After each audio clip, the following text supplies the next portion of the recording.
పిత పుత్ర పవిత్రాత్మ నామమున ఆమేన్. ఈరోజు జూన్ 18వ తారీఖు.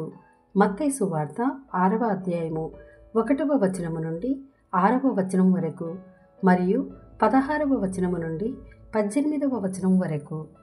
మనుషుల కంటపడుటకై వారి ఎదుట మీ భక్తి కార్యములు చేయకుండా జాగ్రత్త పడుడు.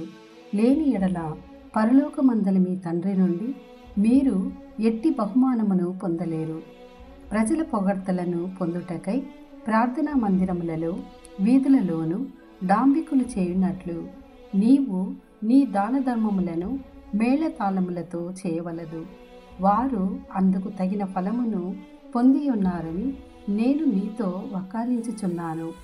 నీవు దానము చేయునప్పుడు నీ కుడి చేయి చేయునది నీ ఎడమ చేతికి తెలియకుండునట్లు రహస్యముగా చేయుము. అట్లయినా రహస్య కార్యములనెల్లా గుర్తించు నీ తండ్రి నీకు తగిన బహుమానము ఒసగును. కపట భక్తుల వలె మీరు ప్రార్థన చేయవలదు. ప్రార్థనా మందిరములలో వీధుల మలుపులలో నిలబడి జనులు చూచుటకై ప్రార్థనలు చేయుట వారికి ప్రీతి. వారికి తగిన ఫలము లభించెనని మీతో వక్కానించుచున్నాను. ప్రార్థన చేయునప్పుడు నీవు నీ గదిలో ప్రవేశించి తలుపులు మూసుకొని అదృశ్యుడై ఉన్న నీ తండ్రిని ప్రార్థింపుము. అట్లయినా రహస్య కార్యములనెల్లా గుర్తించు నీ తండ్రి నీకు తగిన బహుమానము ఒసగును.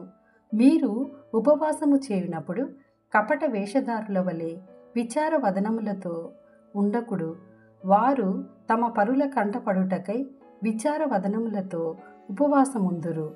వారికి తగిన ప్రతిఫలము లభించెనని మీతో వక్కానించుచున్నాను. ఉపవాసము చేయునప్పుడు నీవు తలకు నూనె రాసుకొని ముఖము కడుక్కునుము. అందువలన అదృశ్యుడై ఉన్న నీ తండ్రి కానీ మరెవ్వరూ నీవు ఉపవాసము చేయుచున్నావని గుర్తింపరు.